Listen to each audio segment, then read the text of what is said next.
Hi Gemini friends, I'm Annie Botticelli and welcome to my April 2020 horoscope report for you. This month is full of amazing things for Geminis because all of the personal planets are going to be moving through fire and air, which are in perfect harmony with your placement. So we're going to talk more about that.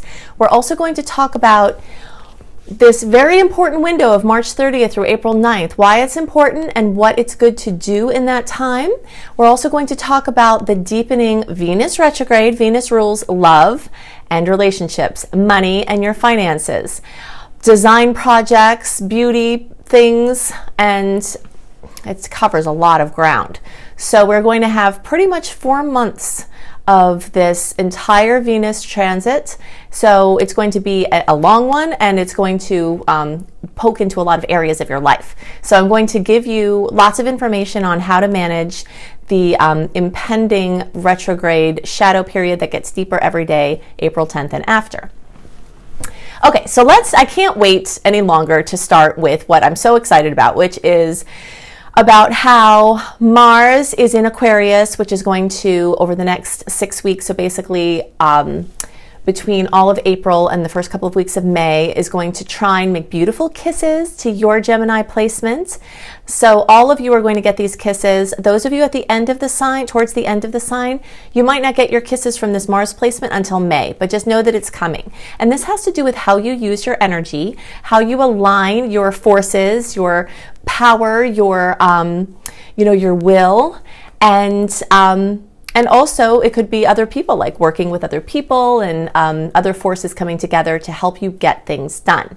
It's super productive and it's super positive because of the beautiful angle it makes to your placement.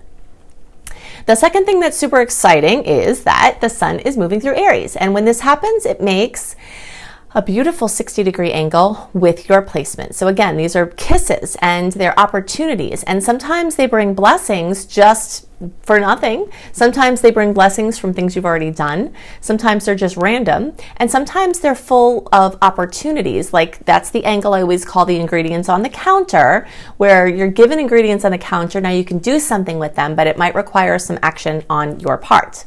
But in any case, it is all beautiful and sweet. Venus is going to get into your sign. It doesn't happen very often that Venus is in our own sign, and this is actually very important because Venus is going to go into Gemini and stay in Gemini for a long time because that's what it's going to be retrograde in. So you're going to have Venus featuring in your experience in a very prominent way. So remember, we talked about love, relationships, finance, money, aesthetics, design projects, physical beauty, wardrobe, hair, anything that's a design project, artistic things like that.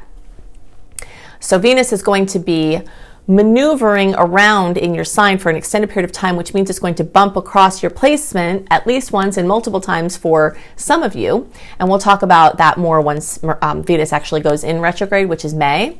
May 13th through June 25th is the actual Venus retrograde transit. But the pre-transit shadow period starts April 10th, and then the post-transit shadow period goes till the end of July. So essentially from April 10th through the end of July, we're in this storyline of things being brought up from the past as it relates to love, beauty, money, design, etc. Now, the things that come up from the past can be amazing. It can be love coming back to you, love coming back into your current relationship, an ex coming to you that you really want, love you're separated from coming back to you. It can be money that was owed to you coming to you. It can have something to do with gathering your self-esteem, healing some things that have been issues for you. This can also have to do with artistic or design projects that you've wanted to do that are coming back into your consciousness to work with. There are some rules we'll call, or actually better called guidelines for Venus retrograde, and I am going to get into some of them, but you can also search for Annie Botticelli Venus retrograde and you will find my very extensive resources on Venus retrograde. This is such an important transit, and I've really done a lot of work to make sure that you have all the information that you need. And what I try to teach you is the building blocks of understanding the transit and how to work with it so that you can apply it to your different situations. Okay, I'm very comprehensive in general. I try to think of everything, which I have in in the Venus retrograde video. And then in the Venus retrograde blog, you can search for Annie Botticelli Venus retrograde, or you can go to anniehelpsyou.com, click on blog, click on astrology, and then search for Venus retrograde. And you'll see I have a Venus retrograde through each sign and house. You can look up the one with Venus and Gemini and start researching that. And then when, we're going to talk more about the house aspects once we get into May. But really, really look at the Venus retrograde blog itself, because over time, since I've done that video, I've added some updates and some clarifications from questions that I've gotten over time. So the blog is even more comprehensive than the video, but the video is really good too. Okay, so we're going to get back to Venus retrograde. I just want to also talk about how Mercury is going to get into Aries, which is going to make those beautiful aspects with your placement as well. So you can see that your energy is going to be lit up like the 4th of July. In this month, your inspiration will be soaring and roaring. Opportunities, manifestations, things you've worked on coming to fruition, your energy levels, traveling, could be long distance travel. That sector is being lit up for you. It also could be local travel, making money through travel. There's just so much going on for you. Friendships, acquaintances, internet-based things. Now, if you need to do a launch, this is where we have to start to separate out, understanding the difference between a time period where there's no personal planet retrograde or shadow period and when there is a personal planet retrograde and shadow period. The personal planets are the ones closest to us. The only ones that go retrograde are Mercury, Venus, and Mars. So when I refer to personal planet retrogrades, it's for Mercury, Venus, and Mars. And this year we have 3 Mercury retrogrades, which is common. We usually have 3 to 4, but we also have Venus retrograde and we also have Mars retrograde. So that means that most of the year is spent in an actual retrograde or in the shadow period before and after. And those shadow periods hold the same lessons, opportunities, things that tend to come up, energies inward and backward that the actual retrogrades hold. Those shadow periods hold that as well. So that means if the period between March 30th and April 9th has no shadow period of a personal planet retrograde, because we just got out of the Mercury one by then, the post-shadow period, and we haven't yet started the Venus one, which is April 10th. So the kinds of things that you want to do March 30th through April 9th are your big high stakes launches, long-term things you're trying to kick into place, things that need a massive amount of momentum, your life work coming out. You'll see that I'll have a big reveal in that time frame because I follow my guidance. And so something that needs oomph, that needs like a big burst, and something that you want to get a really strong footing for a super long-term project is the kind of thing that you want to do in the March 30th, April 9th through April 9th timeframe. Also things that require clarity, things that require not having as much of the emotion and things coming from the past to deal with. When the retrogrades are kicking up, it's bringing us other stuff to deal with. That's another benefit of doing something in a time frame where that's not happening, is because you're less likely to have all of these other distractions that the retrograde tend to like bring up unfinished business, bring things from the past to deal with, but you're not working with that, so you can be clear and really focused on bringing out and bringing your boom in that period of time. Now, the things that are really fine and are really well indicated and that you don't have to worry about or stress about during the retrograde cycle, starting April 10th and, just going onward, are low stakes things that are inexpensive purchases, things that are easy to replace, easy to shift, easy to change. Anything that is a short-term project. Let's say you want to study something and it's between, it's like 6 to 9 months, or maybe it goes up to a year, a short-term commitment or a short-term lease or a short-term arrangement or a short-term agreement. You do have to look out for things and watch the paperwork and, trust your intuition during the retrogrades. But when it's shorter term, the stakes aren't as high because your commitment isn't as long. You see what I mean? Edits, things you're working on in the backdrop, tweaking or fine-tuning things that you've already launched. That's another really wonderful thing about launching in the March 30th through April 9th, is because then you can spend the retrogrades tweaking and polishing and fine-tuning and, doing all of your adjustments from the feedback that you get based on the launch that you had. Let's see. In general, the March 30th through April 9th is like this energy of newness. We've got the Aries energy to support, besides the fact that we're in the personal planet freedom from retrograde time. All of the momentum of the Aries movement is really, really pushing things forward. So we have that on our side. What starts to happen April 10th and after is that the tides start rolling in. I always use the visual of being on a deserted island, making a boat. You're wanting to get off the island. You need as much of a push as possible to get free of the tides pulling you back to the island.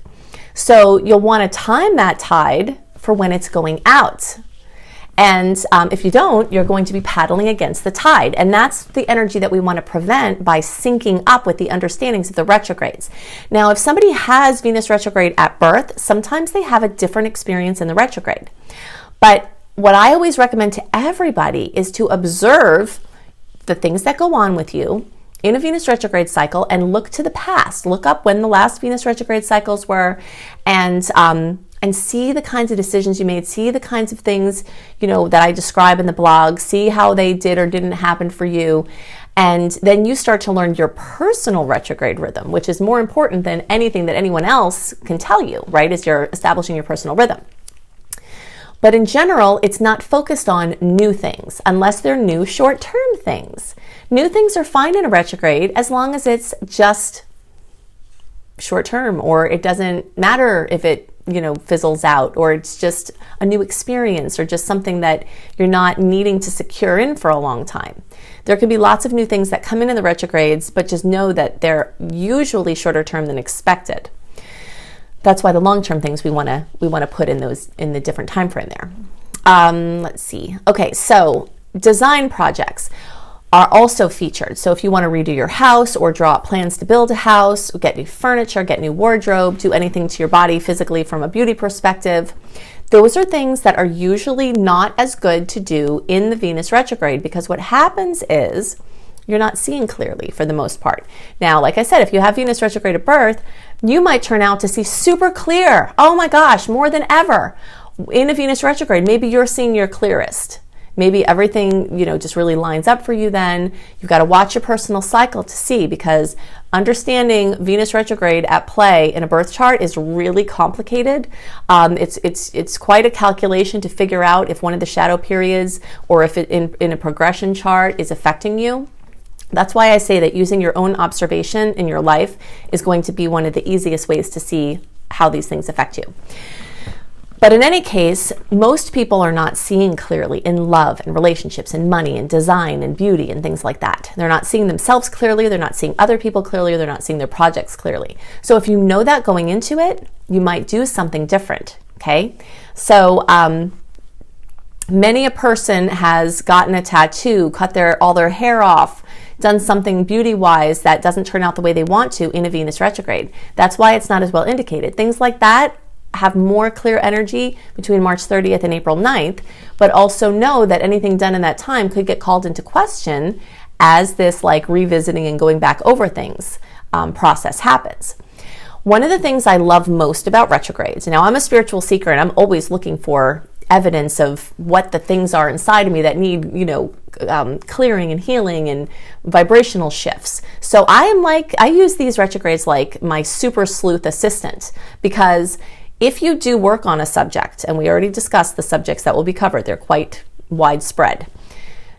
If you've done work on your money consciousness, if you've done work on your relationships, you will know what has worked when the retrograde cycles out, because the things that have healed that usually would come up every retrograde where you're like, this thing again. If you really healed it, it's not going to come up.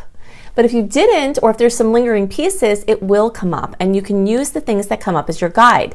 I really want to help you to not fear the retrogrades, to embrace them, to love them for what they are, to understand, this is like the really passive time that the universe gives us to reflect, to reevaluate, rather than just rushing forward through our lives all the time. It's like this time to go back over things, to clean up messes from the past, wrap up projects from the past, clean up unfinished business from the past, and the universe will bring to you actively things in that arena that aren't finished. So if your money consciousness needs some tweaking, You'll have financial things come up. Depending on how it makes you feel, you can use it as your guide to heal it. So things like that. So some examples of how you can understand to use this energy. So let's say you've got this pending home project where you wanted to do stuff like repainting all your walls, doing something like that. Now, for some people, that's a big project. It's expensive. They don't want to do it more than once, right? Some other people who have massive amount of resources where they can just pay someone to do it. And if they don't like it when Venus is direct, they can pay someone to do it again. So you all who spending money is not high stakes for you, you have a little bit more freedom in the Venus retrograde for things that you can buy your way out of. But things like to your physical body that you may not be able to fix no matter how much money, things with your relationships, decisions, there that may not be as easily fixable, those are high stakes decisions. So understanding the difference, like asking yourself the question, is this a high stakes decision or is this a low stakes decision? Okay, if it's high stakes, better think about it more, research it, try things on, experiment, go deep, try to, heal things in the retrograde, and then you make your decision afterwards. So you just have to remember that you might not be seeing clearly. And many times after Venus retrograde, someone will look back at the Venus retrograde and say, what was I thinking with a decision they made in one of the areas that Venus rules? So you don't want to be in that situation. I'm using this example for this series of horoscopes to help you understand this a little better. It's very silly and superficial, but it does illustrate the point, okay? I was moving from an area that was cold more often back to an area that is warm more often, and I had these favorite boots. I love them. I had them for years. I would use them occasionally, but not as much, and I was trying to pare down, so I thought, I'm going to release the boots, okay? So heard the voice say, Annie, you love those boots. They're your favorite boots. Venus is in retrograde. It's a wardrobe item, so it's under the dominion of Venus. Maybe you're not seeing clearly about this. Why don't you wait until Venus goes direct to make that decision? So I did.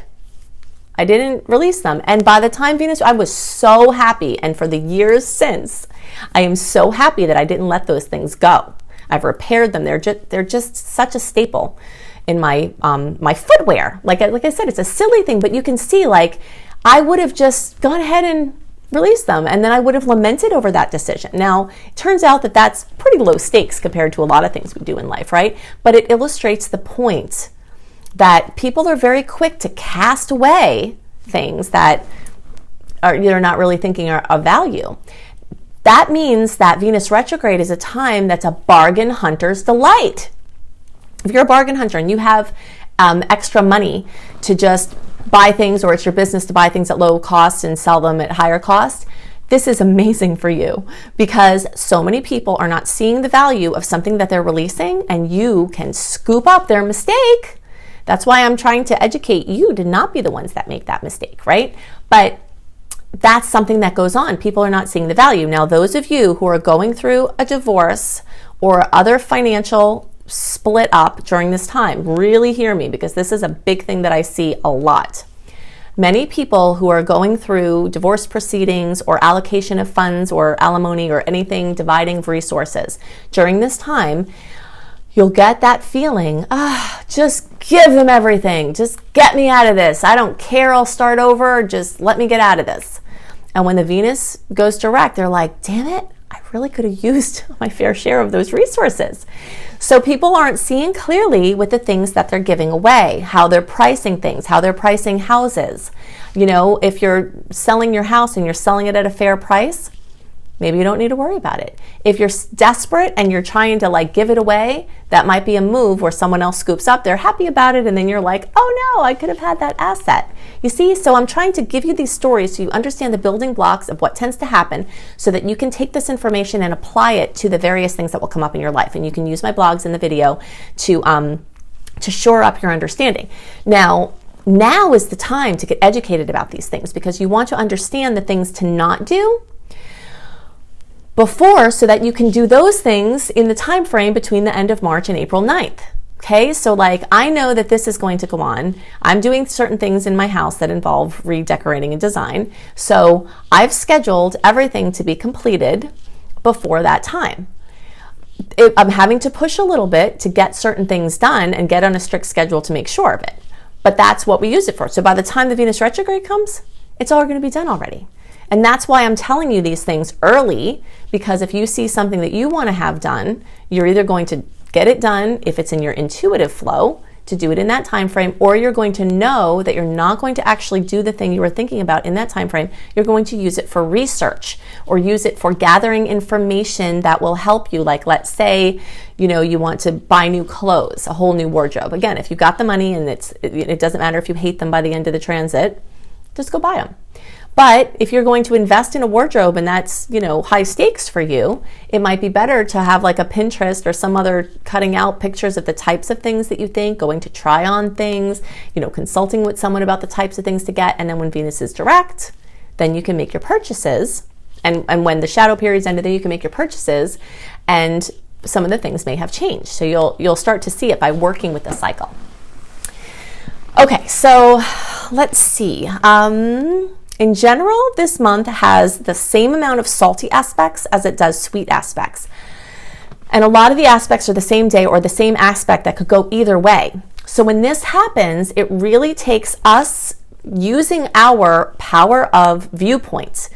Some of the things that happen in our lives are completely out of our hands. A lot of the things that happen in our lives are completely out of our hands. We don't have any control over them. The only thing we can control is how we feel about those things happening to do our inner work, and how we change our perspective to shift the experience that we have. That's the power that we have, but it turns out to be a massive amount of power. So it makes Venus retrograde really amazing for, counseling to get your self-esteem shored up, couples counseling to heal things, money counseling, things to like go back over and shore up those things. But this is, a time, because of the split of the half and half month of, sweet aspects and salty aspects being equal, that the way that you view things can kick you over to the positive 51%. Okay? Be extra careful with your driving and traveling around April 24th through April 28th. There are going to be a series of bumps with Mercury. So just have extra caution. Again, don't be afraid. Just bring your awareness. Let's see. Now, if you want a write-up of what the sweet aspects are, what the salty aspects are, what the dates are, what you may see from them, you can go to AnnieHelpsYou.com, sign up for my free email newsletter, and you'll get that write-up delivered into your inbox 1 month early, so you can have it as a guide when you're making your arrangements and your plans and your travel plans and all of your other things. And there probably, like I said, will be a lot of travel or a lot of planning of trips, a lot of busyness, a lot of moving around, a lot of action, a lot of awesomeness, a lot of things gelling. The last point that I want to talk about with that, the difference between the March 30th through April 9th and April 10th through the next quite a few months, actually really the whole year, has to do with the idea of web weaving, okay? So we're in an active time of weaving our web, pushing, stretching, reaching, going for goals, like extending ourselves, working overtime, with that March 30th through April 9th, all right? Then once it gets to be April 10th, every day we get deeper into getting to, towards May 13th, it's this kicking back, not stretching and overreaching, not striving and forcing. Let the food come to the web, showing you what you're supposed to focus on. Spirit will narrow down the things that you're supposed to focus on. You can just make a note to yourself that when things start getting hard, like if you're pushing through and it's just not working out and you're getting deeper into April, it might be time to take your foot off the gas, okay? Kick back, see what comes to you. This way you can put your full attention on what comes to you, because you're not out making mischief and creating other things and trying to force things and trying to do things that you're not supposed to be doing. Then you can be present with the things that show up and you can take those further. I'm going to hold the vision with you that Venus retrograde can bring lots of love and money back into your life, but do know that it does tend to bring up the things that we have unresolved as well. But please make the choice to look at these things coming up as beautiful clues as to what kind of things you have to heal in order to not have these things keep coming up, so that you can make this really productive and it can heal things permanently for you that can make your future better. Okay, so I love this month for Gemini. Super yay month because of all of the beautiful aspects we talked about. Yes. Okay. So if you'd like to have more information, definitely go to anniehelpsyou.com, see my Venus retrograde, extensive Venus retrograde blog. I have a great blog called Maximizing the Personal Planet Retrogrades that tells you exactly how to align your efforts with what to do during the retrogrades. And you can also look at my video, Venus retrograde. You can let's see. Yes, go to cozybysweetstarlight.com for written horoscopes by me and lifestyle blogs for healthy living and astrology kissed blogs like teas for each sign, yoga through the signs, maximizing the movement of the sun through each of the signs. That's cozybysweetstarlight.com. All of the links I'm giving you are also in the notes underneath the video. Now, if you resonate with how I teach and you want to be an astrologer as your profession or part or all of it, or you just love astrology so much that you want to dive deeper and you know that I'm going to go into a ridiculous amount of detail and really prepare you to do whatever the heck you want to do with astrology, you will love my course, Becoming a Professional Astrologer Mastery Course, formerly known as my Astrology Apprenticeship Program. You can see that at anniehelpsyou.com, or you can go to my school, Luminous Life Multiversity, at lumelife.com, L-U-M-E life.com. You can see that course, and you can see my other courses. Let's see, I think that was all. Good. Well, I hope you have a wonderful month. I'm excited about this month for you, and I'll see you next month. Bye.